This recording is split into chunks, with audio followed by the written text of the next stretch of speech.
Hello students. The question is saying if 75% of a first order reaction completed in 15 minutes, then 90% of the same reaction will be completed in. अगर किसी first order reaction का 75% reaction 15 minute में complete हुआ है तो वो 90% कितने time में कंप्लीट होगा, ये आपसे पूछा गया है. तो अगर हम फर्स्ट ऑर्डर रिएक्शन को जानते हैं तो हमें उसके बारे में एक बात पता है कि उसका हाफ लाइफ किस तरीके से होता है. जितने टाइम में वो आधा होता है फिर उस अमाउंट का भी आधा वो उतने ही टाइम में होता है. तो अगर हम देखें पहले 75% कम होने के लिए इसको 15 मिनट्स का टाइम मिला है. तो 75% कैसे, पहले ये 50% कम हुआ होगा, फिर 50 का भी आधा 25% कम हुआ है ये.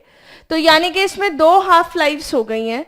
तो 50% कम होने के लिए कितना टाइम लगा होगा, 7.5 मिनट्स. तो यहां से टी हाफ हमारे पास आ गया कितना, 7.5 मिनट्स. अगर आप ये क्वेश्चन किसी कंपेटिटिव एग्जामिनेशन में ट्राई कर रहे हैं तो आप फटाफट से फॉर्मूले का इस्तेमाल कर सकते हैं, विच इज अगर आपको टी 90% निकालना है for first order reaction, it is 10/3 of T half.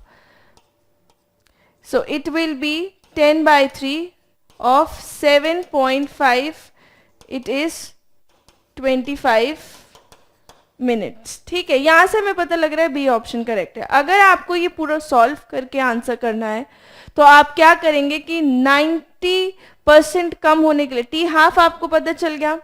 अब स्टिफ टी हाफ को यूज करके k इज इक्वल्स टू कितना होता है, आप k का वैल्यू निकालिए विच इज 0.693 divided by 7.5.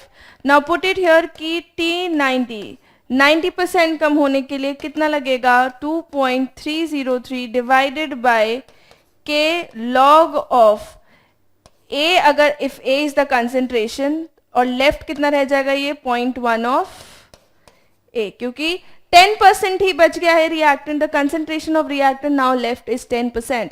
तो it is the initial concentration divided by the left concentration of the reactant which is now 0.1 of a. K की वैल्यू आप यहाँ पे रखिए 0.6, sorry it is 2.303 divided by 0.693 into 7.5 log of 10. log 10 हमारा कितना होता है, 1. So now if you will calculate it will be approximately 24.9 something. तो आप इसे similar to 25 minutes लिख सकते हैं. Option B is correct. So these are the both the ways by which you can solve it. Thank you.